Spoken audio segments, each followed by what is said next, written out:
Welcome to the Artist Academy podcast. I'm your host, Andrea Earhart, and I am so excited that you're here to catch the weekly replay of my laid-back yet very inspiring conversations with other full-time professional artists.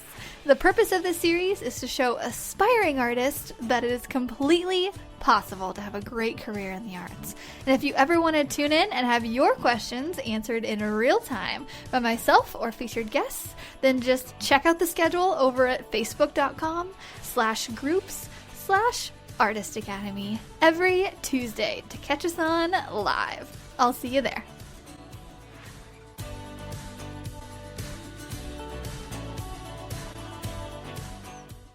This episode is sponsored by the Artist Academy Advanced Membership, a program for artists who want to up-level their art game by taking it from a hobby or a side hustle to a full-time six-figure art business. With weekly trainings that include step-by-step proven art business techniques, plus painting tutorials from yours truly and other guest artists who are masters in their field, you will be well equipped to learn and grow into the highly skilled and highly profitable artist you know you're meant to be. I've figured out what it takes to build my own six-figure art business, and now my heart is set on teaching aspiring artists like you to do the same. It's not hard, but it does require your time and dedication. So, if you're up for the challenge, go to advancedmember.com. That's advancedmember.com to learn more. This week's episode features Florida-based muralist and gallery owner, Alyssa Marie. I was referred to Alyssa by one of my Artist Academy Advanced students, Lyssa England, who just raved about how positive, ambitious, and overall amazing Alyssa is. And she was right. Alyssa is one of those infectiously positive, instantly friendly kind of people. She's living the dream in Florida, running her own gallery, staying busy, doing all of the things that come with working for yourself, and doing it all with a smile on her face. She hasn't been full-time for that long, actually, just about 3 years, and it only took about 6 months for her to get there and get up and going. She mentions how she dove headfirst into this artist life, said yes to everything to gain momentum, and now has an awesome art business in the Sunshine State. But let me know what you think about this week's episode with Alyssa Marie. So can you start by just kind of saying a little bit about yourself, where you're located for anybody who doesn't know you, and just how you got into the arts? Absolutely. My name is Alyssa Marie, and I'm in St. Pete, Florida, originally from Denver. And I got into art because I was really always interested in it. I was always asking for art kits when I was little, whether they were any medium you could think of, pastels, markers, charcoal, anything you can think of. I wanted it. I just wanted to create. And then moving to Florida was when I really got into it. So that's where I'm at. And I'm right by the bay, right by Tampa Bay in St. Pete. Oh my gosh, that sounds amazing. It's dreamy. Yes, I've always thought to myself, I'm like, I'm going to move to Florida one day. And then I just ended up staying in the Midwest, which is good too. But I love it. Oh, it's incredible. What's the weather like down there right now?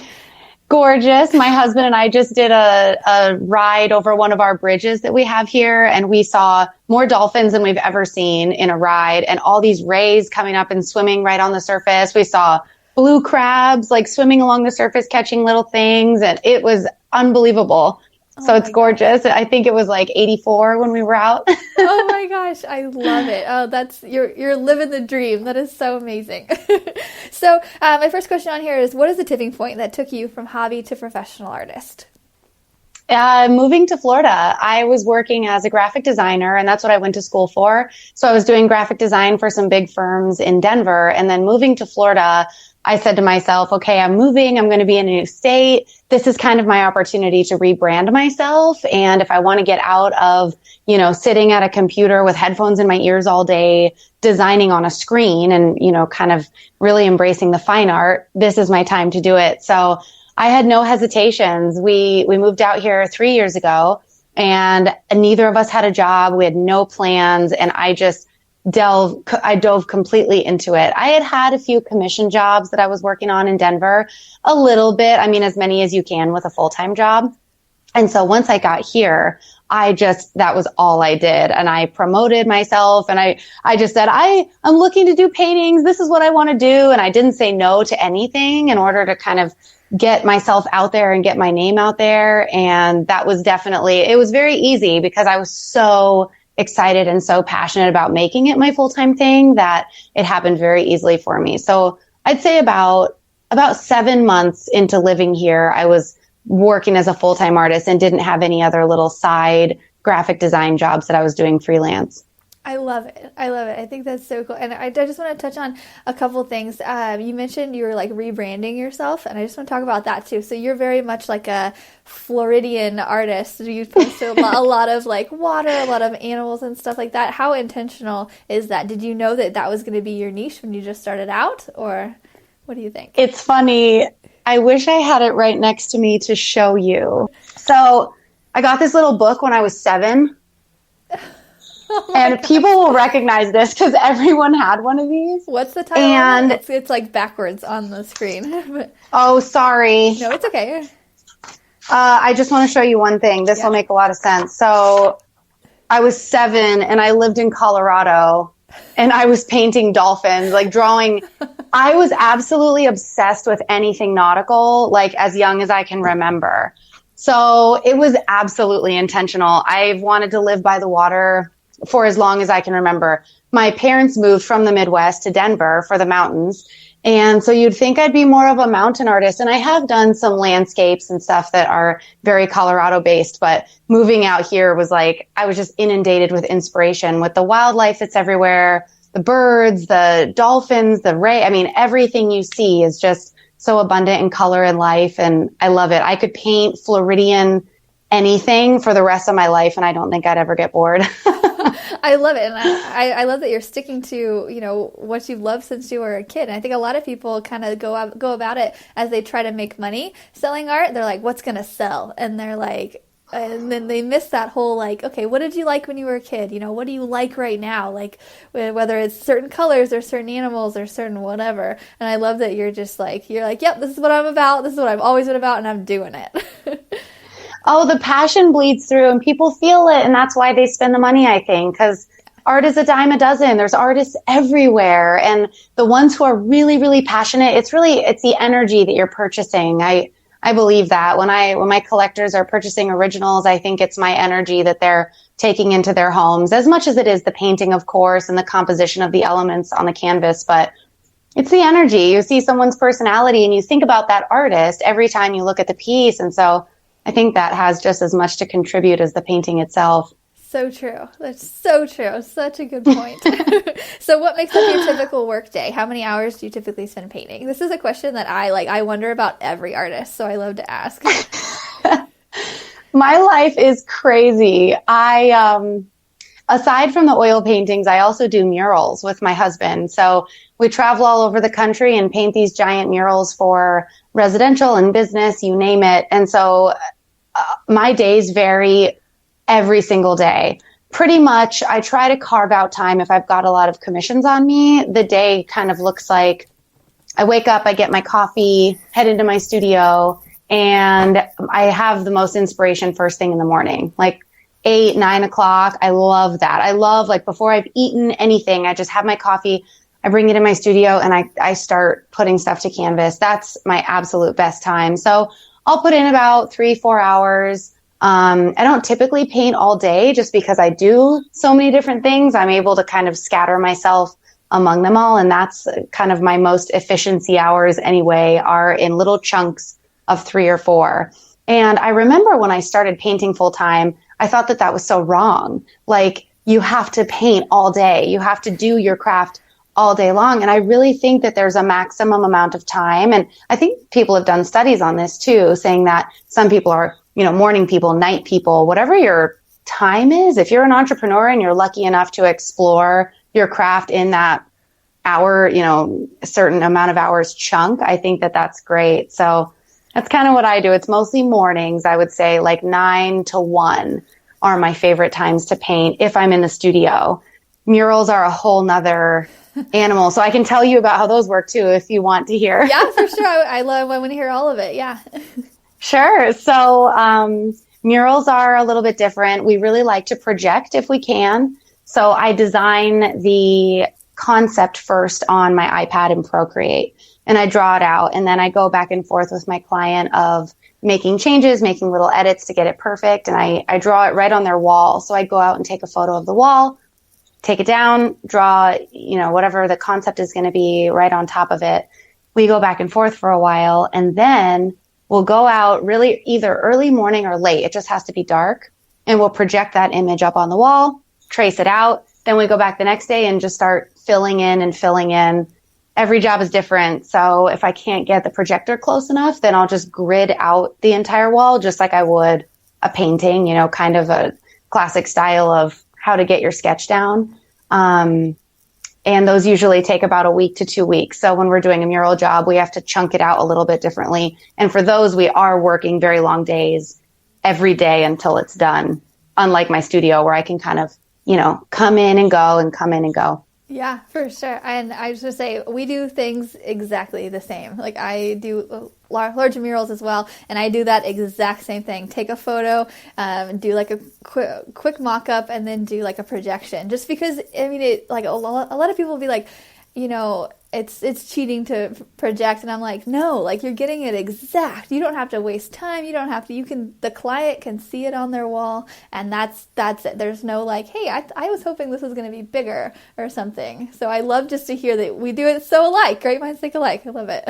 Cool. That's good to hear. I know. I remember my husband and I feeling the same way, that people were going to dog on us for using a projector. But then we learned that almost every muralist uses a projector, and you have to. When you have such a large job, you want it to be absolutely perfect. There's no room for error when you're painting that big. Exactly. No wasted time. Yeah. So can you talk us through your painting actually, you kind of just did that. Talk us through your painting process. Is there any methods or techniques that you picked up through the years? Is there anything besides that method, or?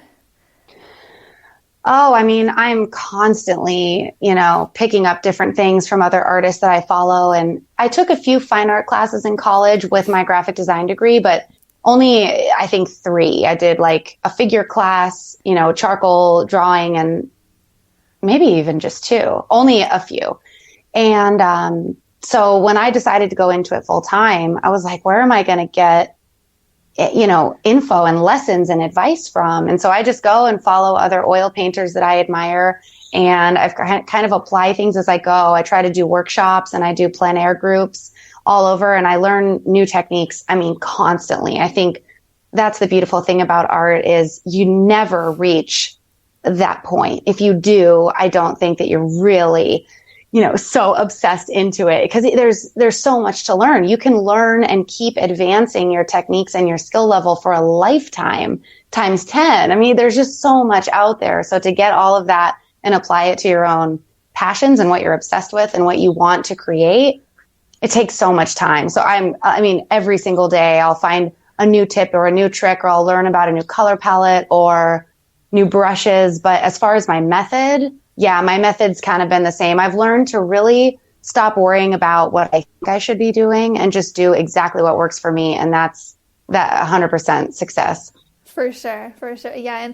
And just to comment on that a little bit, I interview artists of all ages, and I 60 and 70-year-old artists, and they're just like, they say the exact same thing. They're like, we're still learning. Like, we don't know. And I'm like, oh, like that is so cool. Okay. I know. Like, wow, I got a lot of years of learning ahead of me. Yeah, exactly. It's like it's never done, which is kind of fun. It keeps it fun. Totally. So what is the one thing you don't like to paint without? A window. Okay, yeah. A window, definitely natural light. My husband and I had a gallery for some time downtown St. Pete, and where my studio was in the gallery was in the back. And there were no windows, and I just went crazy. And I tried to replicate natural light with bulbs. And although there's so many, daylight, 5,000-6,000 K bulbs out there that you can buy that are supposed to emulate daylight, they just don't. And it's great light for the painting, but I noticed that I feel like a void in my soul if I can't look outside. Like I've got a window to the right of me here, and I can see there's a pond next to our house, and there's ducks out there, and egrets will come down and pelicans fly. And there's just so much life out there. And that is definitely what I couldn't go without. Like I can go, if I'm really into it, I could care less if music is on or a movie is on in the background. I wouldn't even know because I'm so into the painting. But having something to look outside and nature is my all-time favorite thing. I love it. And I was actually just noticing that. I noticed light in a lot of people's photos and videos and stuff. And I was like, man, the lighting she has on her video is really great right now. Oh, gosh. Thank you. Yes, I love natural light as well. That's awesome. Okay. So are there any art lessons you've learned the hard way? It's funny you say that. Probably I used to project my own oil paintings when I started, and I would get so many commissions for people's dogs or motorcycles or really technical things. And I would project all of those because I never learned how to grid or really how to freehand because I didn't do any sort of freehand drawing classes or anything. And I regret that because now I don't regret it. You know, everything takes us to where we are today.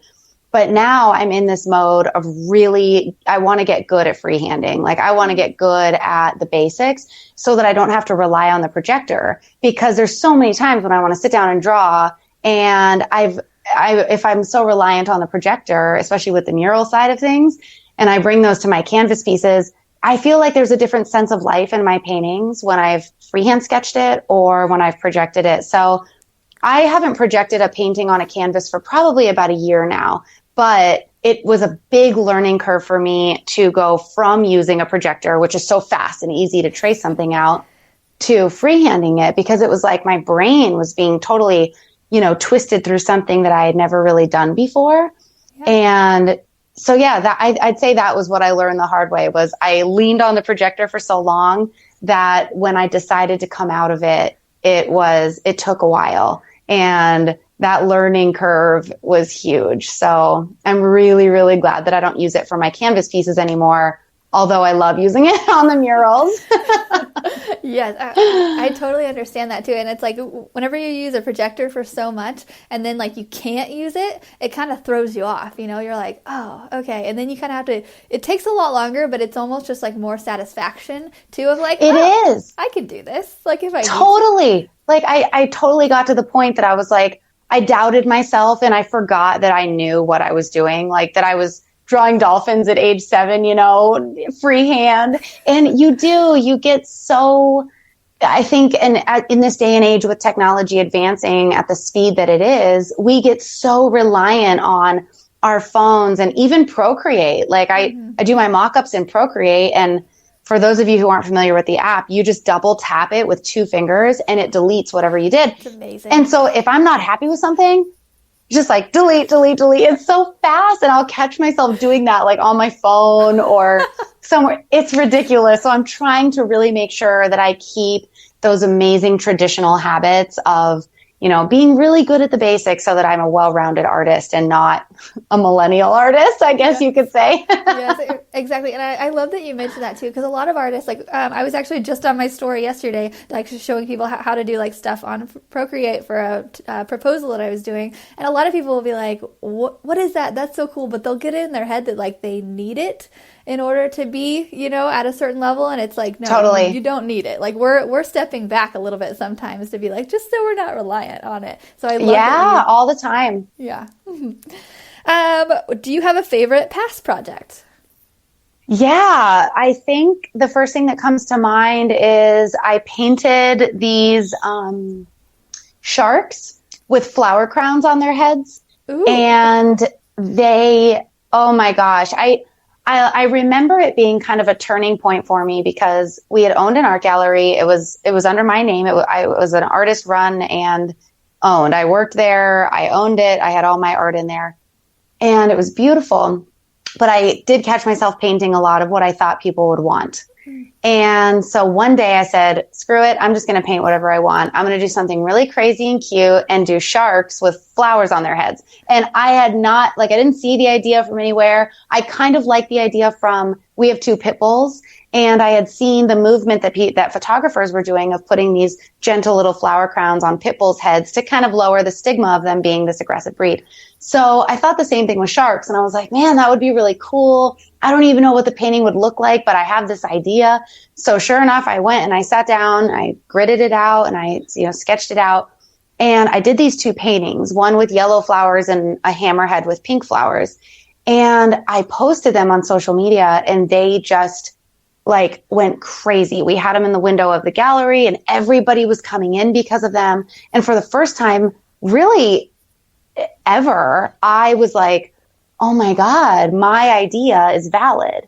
My idea of what I want to create is actually stimulating attraction and people really care about what I want to do, not just me painting what I think they want to see. That was huge for me because I think that there's a lot of people that roam around in this area of constantly trying to please people through their art. And for the first time, I was like, this is it. Oh my gosh, I can paint whatever I want and people will like it, what I want to paint. So that was huge for me. A local organization called Sea Shepherd, who they go out and protect all the wildlife in the oceans, they ended up asking me if they could get the shark with the yellow flowers to be put on a tank top. And since I was a graphic designer, I was able to cut out, the shark with the flowers and put it on a tank.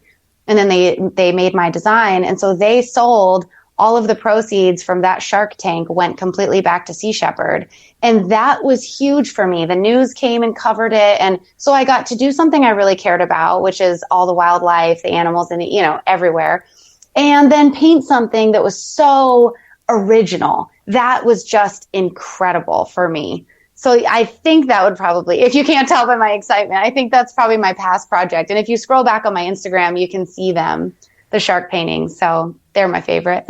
I love it. I love that. And yeah, because I think people, they like to see, familiar things, pretty things, sunsets, all that. But when you create something that's so just from you and unique, I think that's where the magic, and it's hard to find that too. It's hard to find what people will love. Cause we don't really know, we like everything that we put out, and it's so funny. Yeah. It's just customer observation basically of just putting things out and seeing what sticks, and it's just so cool to see something, your idea, that sticks. And actually I know exactly what you're talking about because I was looking through your Instagram feed and I stopped on that one and I was like, that's cool. So I know exactly what photo it is. That's awesome. And if you guys are listening on the podcast or on here, check out her profile and go see it because it's definitely worth it. It's super cool.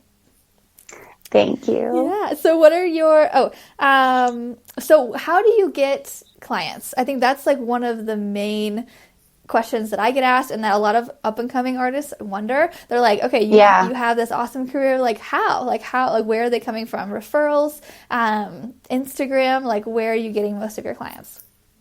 I would probably say 80% Facebook. My Facebook presence is a lot bigger than my Instagram presence. And so Facebook is huge for me. And I'm in a local page here, which I highly recommend artists to join their local groups. Their local, not only their art groups, but their city groups. I'm in one called I Love St. Pete, and it has, I think, I don't even know, 40,000 members in it. So it's a pretty large group. And I post in there all the time, whether I'm doing my personal pieces or murals or commissions. And every single time I will get somebody come back to me and they'll either be a referral to somebody else or they themselves want a mural or they want a commissioned painting or they want to purchase one of my personal pieces or they go to the website to buy prints. But really, I'm very loud on social media. I love social media. I keep my presence extremely positive.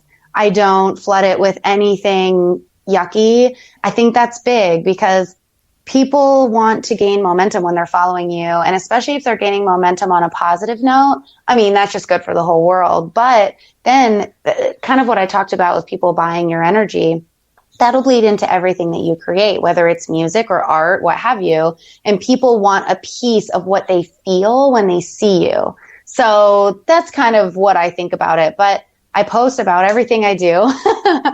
And I'm very social even outside. If I'm out at the beach or I'm at a restaurant or anywhere, I mean, almost everybody I meet, I'll take out my phone and say, do you want to be friends? Are you on Facebook? I mean, I'm not shy to make new friends anywhere I go because we all strive for connection. That's what humans are here for. That's what everybody wants, is to feel connected. And I love social media for that reason. I love it, love it, love it. It has been monumental for the success of my art. And that's it. I've never paid to advertise.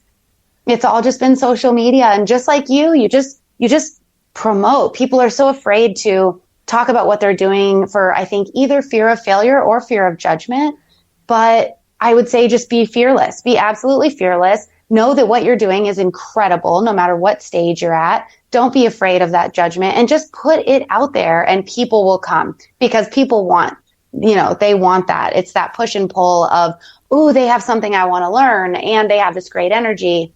So that's it. I love that. And I think a lot of people need that reminder as well, and even myself too, because a lot of times I'll say, hey, yeah, I'm an artist, but I won't go into it because to me, and I have to kind of talk myself out of it sometimes because to me I feel like I'm bragging because I'm at a point where everything's really good and I don't want to be like, I did this and I did that, but it's not. I just need to tell myself it's not bragging, it's just sharing, and people want to know. And so, and whether you're thinking of it that way, a lot of people think their art isn't good enough yet, and so that's why they don't want to share it. And so yeah, I love that. That's a really good reminder because I think we all, every artist that is an introvert, which is most of us, we all kind of have this resistance to sharing. And I love that. I love everything about what you just said. Also, just to highlight for everybody on the podcast, everybody on here, just go find your local Facebook page and join it, because I don't even think that, or I don't know if I'm a part of one, but I'm going to right after this. It's huge. Me. Oh, good. I'm so glad. Yeah. And I think one more thing on that topic, it's good to know that whatever you put out there, whatever stage you're at in your art, somebody is going to think it's awesome. And all it takes is that one or two people to egg you on a little bit to say, wow, this is so cool what you're doing, or, oh my gosh, you're exploring art, how fun. And then you get this push. It's like when a wave pushes you forward. That's exactly what it is. And you feel this, oh, cool, somebody likes my stuff. And then that'll propel you and keep you going and keep you engaged.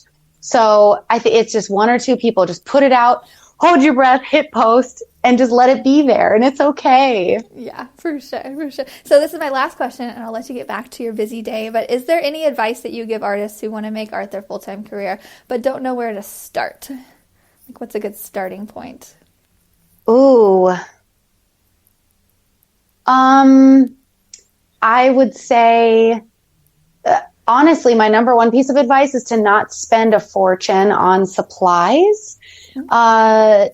I think that people, you kind of touched on this earlier, people get really bogged down by thinking that they need that brush or that brand of paint or the right lighting or the right canvas or whatever. Just start with what you have, because you will roll around in questions forever if you try to keep finding the right thing, because the right tools for every artist are completely up to their own individual preferences, and that's going to be completely different from you. So I would say go on Craigslist, go on Marketplace, find a bunch of art supplies used, go pick all this stuff up for cheap, and then play. Just play, and don't be afraid of messing up. Because if you get stuff cheap, you won't be so worried about oh, I spent $40 on this canvas at Michael's. I want to make sure that the end result is really good. No, don't do that. Go get a bunch of canvases for cheaper and play, and then you won't be so married to them, and you always create better work when you're relaxed and not stressed out. And on that note too, I would say set up a space for yourself that is your absolute Zen spot. Whatever it is you want. I follow another artist that always said she makes sure she has a full belly before she starts painting. And that's so true. And so ever since I heard it from her, I was like, it does make a big difference when I eat a meal and I'm really full and satisfied before I sit down to do a painting, because I'm never interrupted by hunger, So I think that's good advice, but just start. Don't stress about it. Stop looking at other artists and what they're doing because everybody's doing something different. The more that I distance myself, it's funny, like all this social distancing, but the more I distance myself, I'm very inspired by other artists, but too much of looking at what other people are doing can stress me out and make me feel like my process isn't good enough. So just do what you're flowing to do, because if that artistic, vein is in your body, it's gonna come out. You just have to actually start and stop looking at Pinterest and looking at Instagram. Just do it and do it for cheap. Yes, exactly. You should be a motivational speaker. Have you ever thought about that? Because I'm just like, yeah, get it, girl. That's so funny. I've gotten that a lot. Maybe one day you'll see me on TED. Exactly. Awesome. Well, thank you so much. I loved every single bit of this, and I know a lot of aspiring artists and career artists will take a lot from this, and I really enjoyed just getting to virtually meet you. I think you're awesome. You too. All right. Well, I'm going to let you back to your day, and I will talk to you later. Thanks again. Sounds good. Bye. This episode is sponsored by the Artist Academy Advanced Membership, a program for artists who want to up-level their art game by taking it from a hobby or a side hustle to a full-time six-figure art business. With weekly trainings that include step-by-step proven art business techniques, plus painting tutorials from yours truly and other guest artists who are masters in their field, you will be well equipped to learn and grow into the highly skilled and highly profitable artist you're meant to be. I've figured out what it takes to build my own six-figure art business, and now my heart is set on teaching aspiring artists like you to do the same. It's not hard, but it does require your time and dedication. So, if you're up for the challenge, go to advancedmember.com. That's advancedmember.com to learn more. If you've enjoyed this episode, don't forget to subscribe to the podcast and leave a review. If you review our podcast and send a screenshot of that review to me on Instagram, I am at Art by Andrea Earhart. I will then promote your art on my story and tag you as a little thank you for helping me grow this podcast and our Artist Academy community. I have a reach of over 50,000 on Instagram, so this is a little help me to help you incentive. Also, if you ever want your questions answered in real time by myself or featured guests, then just hop on over to facebook.com/groups/Artist Academy to check out the schedule every Tuesday to catch us on live. I'll see you next week.